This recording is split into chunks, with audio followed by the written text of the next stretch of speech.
Fast Effect Double Speed Magic the Gathering now. Back in. Mike is way over here. We're leading out with a Mana Confluence into a Thoughtseize. That would be out of the bag at this point. Certainly going to be Rainbow Depths, the variant on the Dark Depth strategy that doesn't need Bayou. Does contribute to its popularity.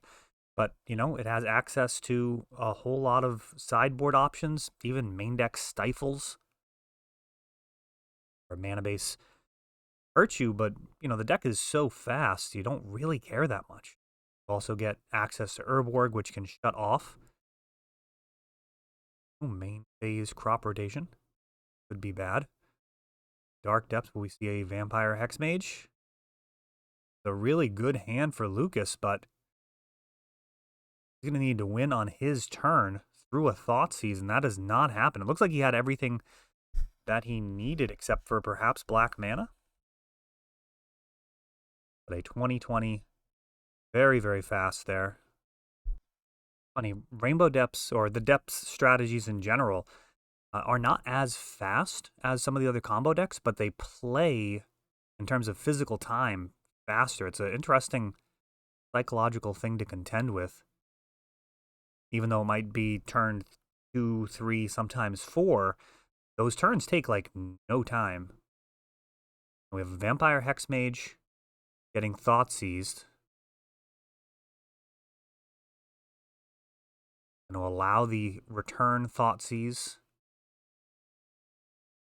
Currently no way to make the 2020, but there is a Merit Lage if he can find Thespian Stage or Vampire Hexmage, thanks to that Dark Depths in hand.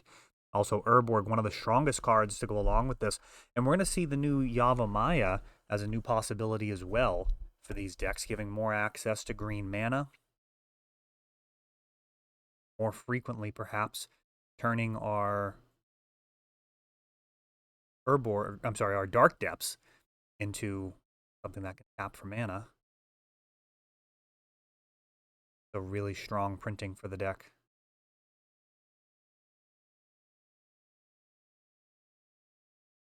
Surprising how often that works as an accelerant.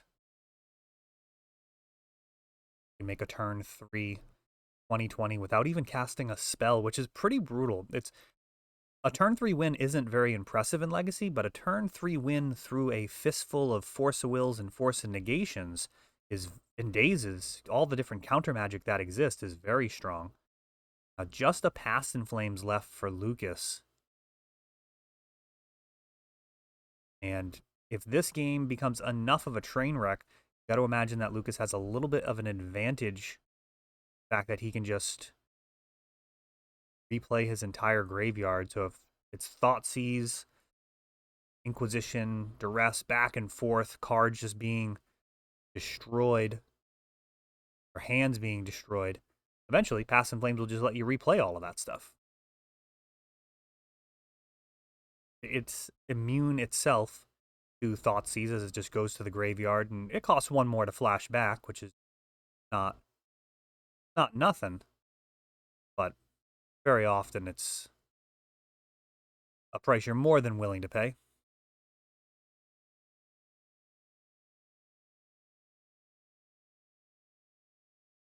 And a Ponder, find some goods. It's actually going to be enough. Pretty close. Dark Ritual and a Lion's Eye Diamond. Lucas may just be willing to draw these cards with the cantrips and see what happens. He's got, so far, the 2 Brainstorms and a Ponder.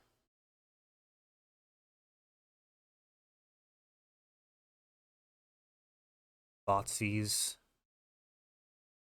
Could be bad news. Oh, Flusterstorm. That could have been a lot worse. Oh, no, it could not be. It was Flusterstorm and a crop rotation for the kill. So Devin taking that one down, I actually didn't quite catch that. So that crop rotation, which I didn't even see, finding the Thespian Stage and making a 2020. Lucas did have some answers to the Merit Lage. Chain of Vapor is a strong one.